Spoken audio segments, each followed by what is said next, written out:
আমাদের দেশে আলেমরা ময়্যিতকে নিয়ে বিভিন্ন ধরনের ফাসিকি কথা বলে, যেটা গ্রহণযোগ্যতা নাই, যেটা তাদের যে কথা তাদের মূল্য নাই। তো অনেকের আশা যে হুজুর আমার বাবা মারা গিয়েছে, জানাজার নামাজ শেষ হয়েছে, এখন আপনি একটু মিলাদ ফরাইয়া একটু মুনাজাত করে দেন। না না না না না, লাশ মরে যাবে, পচে যাবে, তাড়াতাড়ি দাফন করতে হবে। এই কথা আমাদের সমাজের মৌলবীরা বলে কি বলে না? প্রত্যেক সন্তানের তো একটা আশা যে জানাজার পরে মৌলবী দোয়া করবে। মৌলবী কি করবে? দোয়া করবে। আজকে আমি সে সম্পর্কে আপনাদেরকে আলোচনা করব। দেখেন, সুনানে আবি দাউদ হাদিস শরীফ হচ্ছে 3199। সুনানে আবি দাউদ 3199 পৃষ্ঠা 210। সুনানে ইবনে মাজা 1497 হাদিস নম্বর, পৃষ্ঠা 480। তারপর মেশকাত শরীফের 1674 পৃষ্ঠা নম্বর 527। এই হাদিস শরীফ হচ্ছে মেশকাত শরীফের সলাতুল জানাজা অধ্যায়ের 2য় পরিচ্ছেদে বর্ণিত হয়েছে। আন আবি হুরায়রা রাদিয়াল্লাহু তাআলা আনহু ক্বালা সামিতু রাসূলুল্লাহি সাল্লাল্লাহু আলাইহি ওয়াসাল্লাম ইয়াকুলু ইযা সাল্লাইতুম আলাল মাইয়িতি ফাআখলিসু লাহু দুআ। জানাজার নামাজের পরে দোয়া নাই, তাড়াতাড়ি দাফন করতে হবে, বলে কি বলে না? জানাজার নামাজের পরে দোয়া আছে, এটাই প্রমাণিত। জানাজার নামাজের পরে কি দোয়া আছে। আন আবি হুরায়রা রাদিয়াল্লাহু তাআলা আনহু, হযরত আবু হুরায়রা রাদিয়াল্লাহু তাআলা আনহু থেকে বর্ণিত, ক্বালা, তিনি বলেন, সামিতু, আমি শুনেছি, রাসূলুল্লাহি সাল্লাল্লাহু আলাইহি সাল্লাম ইয়াকুলু, রাসূলুল্লাহ সাল্লাল্লাহু আলাইহি সাল্লাম বলতে, আমি শুনেছি মৌলা নবী মুহাম্মদ রাসূলুল্লাহ সাল্লাল্লাহু আলাইহি সাল্লাম বলতে আমি শুনেছি, ইজা সাল্লাইতুম আলাল মাইয়িতি, যখন তোমরা মৃত ব্যক্তির জানাজা পড়ে ফেলো, যখন তোমরা মৃত ব্যক্তির জানাজার নামাজ পড়ো, তারপর কি করতে হবে? ফাআখলিসু লাহু দুআ, তারপর তখন তার জন্য আন্তরিকভাবে আল্লাহর দরবারে দোয়া করো। এখানে আপনারা এবারত বুঝবেন যে ফাআখলিসু অর্থাৎ এখানে আমর, এটা হচ্ছে আমর, নির্দেশ সূচক।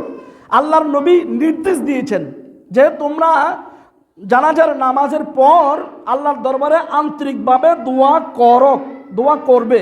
দোয়া কি করবে? এটা নির্দেশ, আল্লাহর নবী নির্দেশ দিয়েছে। আর আল্লাহর নবীর নির্দেশ অমান্য করা মানে খুব আল্লাহর নবীকে অস্বীকার করা। আপনার কথা বুঝতে পেরেছেন? আল্লাহর নবীর হুকুম অমান্য করা মানে আল্লাহর লা ইলাহা ইল্লাল্লাহ মুহাম্মাদুর রাসূলুল্লাহ কলমা শরীফকে বরাবর অস্বীকার করা, বলে নাউযুবিল্লাহ। তাহলে জানাজার নামাজের পর দোয়া করা, এটা আমার নবীজির সুন্নাহ, আমার নবীজির কি সুন্নাহ। এটা মেশকাত শরীফের হাদিস দ্বারা কি প্রমাণিত। হাদিস নম্বর বলে দিছি আপনাদেরকে, পৃষ্ঠা নম্বর বলে দিছি, আপনারা দেখে নেবেন। তারপর মেশকাত শরীফে আরও উল্লেখ আছে যে ইমাম তিরমিজি তিনি আস সুনান হাদিসের মধ্যে লিখছে 1026 নম্বর হাদিস, 336 নং পৃষ্ঠা। ইমাম ইবনে মাজা আস সুনান হাদিস নম্বর 149, 1495। তো তিনি বলেন, আন ইবনে আব্বাস আন্না নবী সাল্লাল্লাহু আলাইহি সাল্লাম কারা আলাল জানাজাতে বিফাতিহাতিল কিতাবে, অর্থাৎ আমার নবী মুহাম্মদুর রাসূলুল্লাহ সাল্লাল্লাহু আলাইহি ওয়াসাল্লাম জানাজার নামাজের তিনি সূরা ফাতিহা তেলাওয়াত করেছেন, বলি সুবহানাল্লাহ। জানাজার নামাজে সূরা ফাতিহা তেলাওয়াত করেছেন। এখানে বুঝতে হবে যে হুজুর পাক সাল্লাল্লাহু আলাইহি ওয়াসাল্লাম জানাজা সূরা ফাতিহা পাঠ করেছেন, এর ব্যাখ্যা, এর আবার ব্যাখ্যা আছে না? এই ব্যাখ্যা প্রসঙ্গে আশআতুল লুমাত গ্রন্থে আছে যে হুজুর পাক সাল্লাল্লাহু আলাইহি ওয়াসাল্লাম নামাজের পরে বা নামাজের আগে আমার নবী সূরা ফাতিহা তেলাওয়াত করেছেন, বলি সুবহানাল্লাহ। আমার নবী জানাজায় সূরা ফাতিহা পাঠ করেছেন, অর্থাৎ এটার ব্যাখ্যা হচ্ছে আশআতুল লুমাত গ্রন্থে আছে যে আমার নবী নামাজের পরে বা আগে বরকতের জন্য সূরা ফাতিহা পাঠ করেছেন। তাহলে এখন কি সূরা ফাতিহা পড়া কি নাজায়েজ? আপনারা কথা বলেন না কেন? জানাজার নামাজের পরে সূরা ফাতিহা পড়া যাবে না? আল্লাহ রসুল পড়ছে কি পড়ে নাই? পরে নবীজি হাত তুলছেন কি তুলেন নাই? জায়েজ আছে কি না?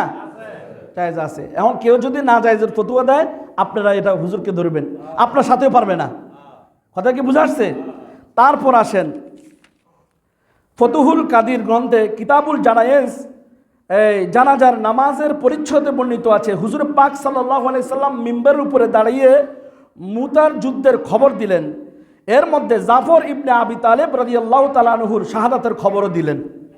নবীজি যখন মিম্বারে বসলেন, মিম্বারে বসে তিনি মুতার যুদ্ধের কি খবর দিলেন। এর মধ্যে এই খবর দেওয়া অবস্থায় এই হযরতে জাফর ইবনে আবি তালেব রাদিয়াল্লাহু তাআলা আনহু শাহাদাত খবর দিলেন।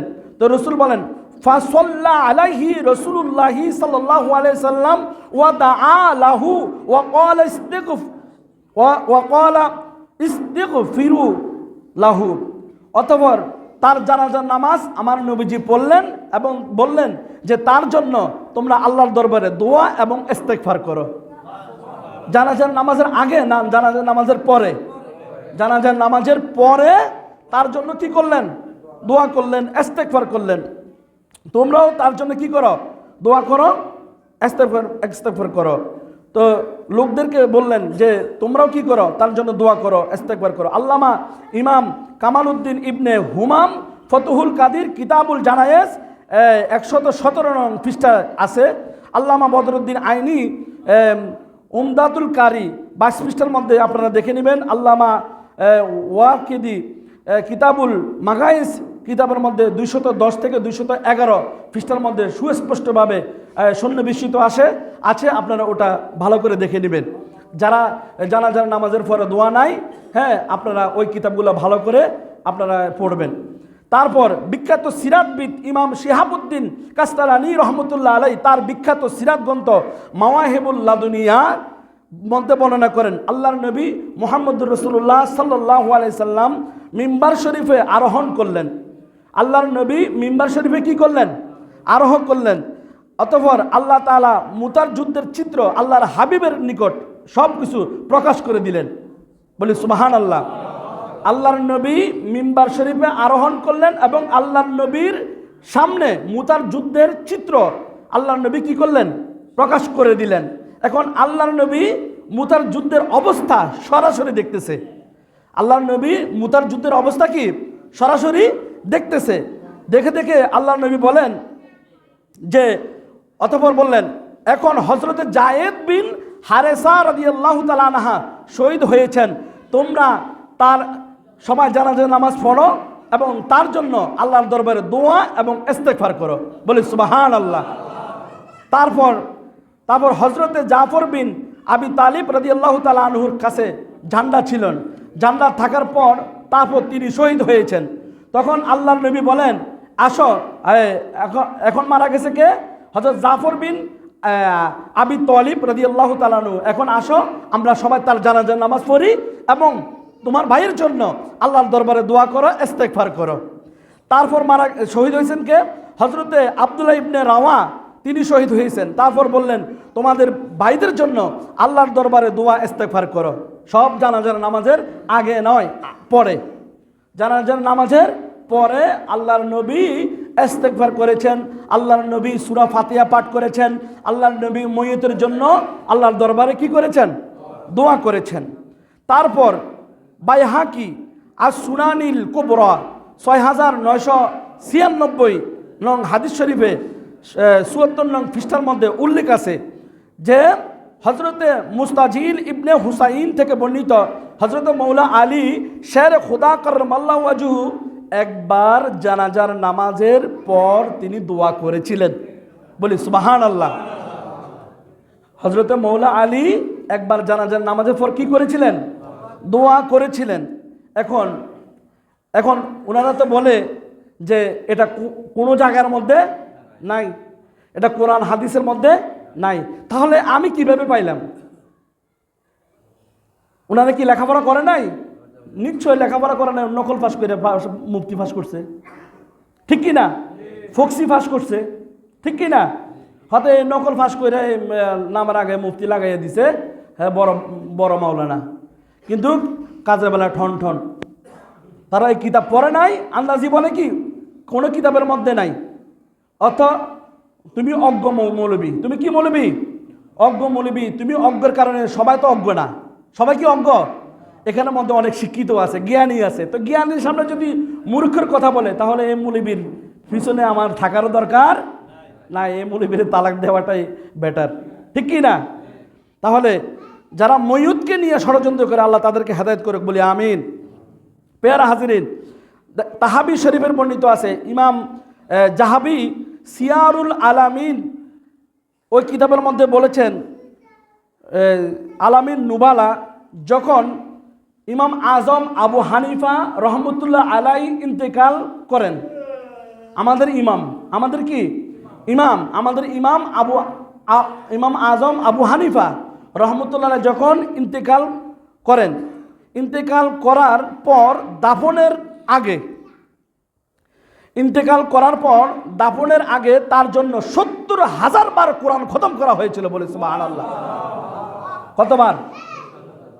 ইন্তেকালের পর, হ্যাঁ, দাফনের আগে কতবার? ৭০,০০০ বার। লাশ থেকে দুর্গন্ধ বের হবে, তাড়াতাড়ি কবরে দাও। হ্যাঁ, বলে কি বলে না? তাহলে বিভিন্ন জায়গা থেকে, বিদেশ থেকে লাশ আসে না ৫ দিন পরে, ১ সপ্তাহ পরে কফিনে করে আসে না? তাহলে এই ধরনের মন গড়া মতবাদ আমরা পরিহার করব, ঠিক কি না? ময়ূতের যেই অধিকার, এই অধিকার বাস্তবায়ন করতে হবে। এটা আল্লাহ রসুলের হুকুম, এটা আল্লাহ রসুলের কি হুকুম। যদি আল্লাহ রসুলের হুকুম ময়ূতের জানাজার নামাজের পরে প্রতিষ্ঠিত না হয়, তাহলে ওই ইমামের পিছনে একতাদা করা হারাম। ওই ইমামের পিছনে নামাজ পড়াটা কি? কেননা ওই ইমাম তো খুদ নবীর বিরুদ্ধে আঙ্গুল তুলছে, নবীকে অস্বীকার করছে। তাহলে এই ইমামের পিছনে নামাজ পড়াটা কি জায়েজ? লা ইয়াজুজু, জায়েজ নাই। তার পিছনে নামাজ পড়া কি জায়েজ নাই। তাহলে ইমাম আজম আবু হানিফা রহমতুল্লাহ আলাইহির ইন্তেকালের পর দাফন করার আগে কতবার কোরআন খতম করা হয়েছে? ৭০,০০০ বার। ৭০,০০০ বার কোরআন খতম করা হয়। এখন আসেন মেশকাত শরীফের বাবু জিক্রে বাদা সলাত, বাবু জিক্রে বাদা সলাত অধ্যায় বর্ণিত। আমি তো বললাম আই ক্যান চ্যালেঞ্জ, মৌলবীরা আমার সামনে আসুক, কিতাব নিয়ে আসুক। হ্যাঁ, আমি চ্যালেঞ্জ ঘোষণা করলাম যে জানাজার নামাজে পড়ে মিলাদ, কিয়াম, দোয়া সব আছে, এবং আজান দেওয়া জায়েজ আছে, ঠিক কি না? আজান দেওয়া কি জায়েজ আছে, এবং তলকিন করাও জায়েজ আছে। আমাদের দেশে তো তলকিন করে না, করে কি করে না? আমরা যারা আহলে সুন্নাত ওয়াল জামাতের মতাদর্শী বা বিশ্বাস করি, আমরা তলকিন করি, করি কি করি না? এই তলকিন আমাদেরকে করতে হবে। কিতাবের নাম বলে দিচ্ছি, জা আল হক। কিতাবের নাম হচ্ছে জা আল হক, প্রথম খণ্ড, দ্বিতীয় খণ্ড, তৃতীয় খণ্ড। আপনাদের জন্য সুবিধা হবে। ওই কিতাবের মধ্যে সুস্পষ্টভাবে সব লেখা আছে, আপনারা দেখে নেবেন, প্রয়োজন হলে আপনারা কিনবেন। মিশকাত শরীফে বাবু জিক্রে বাদা সলাত অধ্যায়ে বর্ণিত আছে, হজরতে আবু উমামা বাহিলি রহমতুল্লাহ হতে বর্ণিত। তিনি বলেন, আল্লাহর নবী মুহাম্মদুর রাসূলুল্লাহ সাল্লাল্লাহু আলাইহি সাল্লামকে জিজ্ঞাসা করা হলো যে, হুজুর, কোন দোয়া অতি তাড়াতাড়ি কবুল হয়?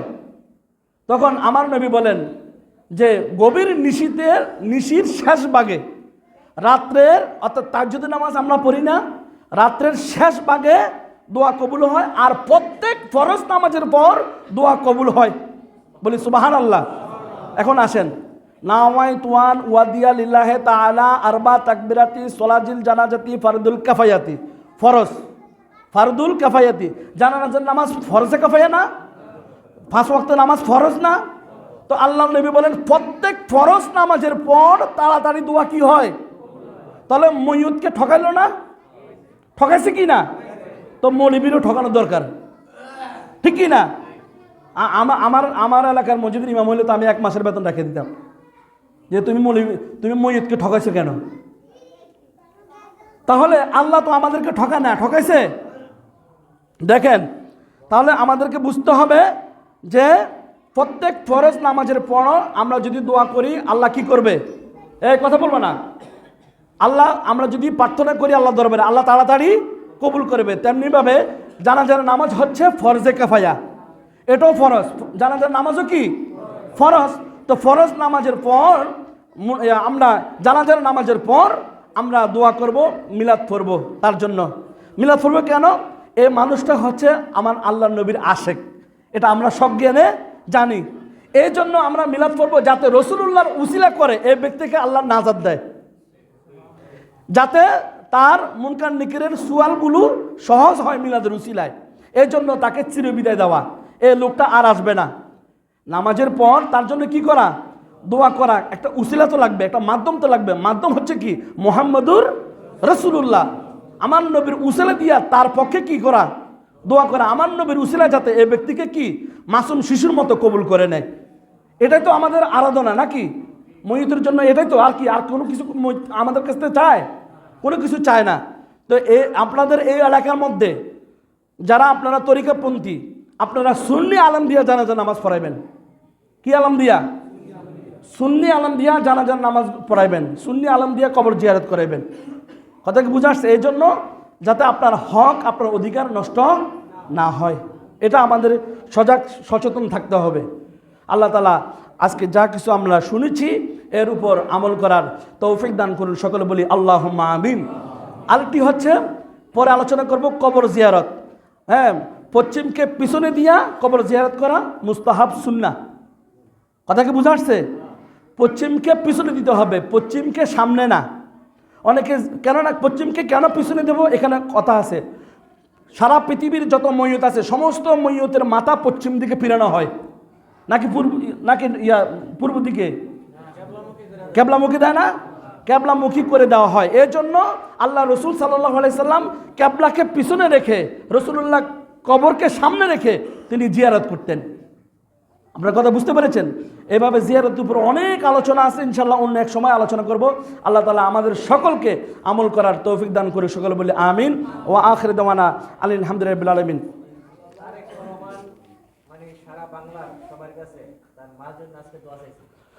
সম্মানিত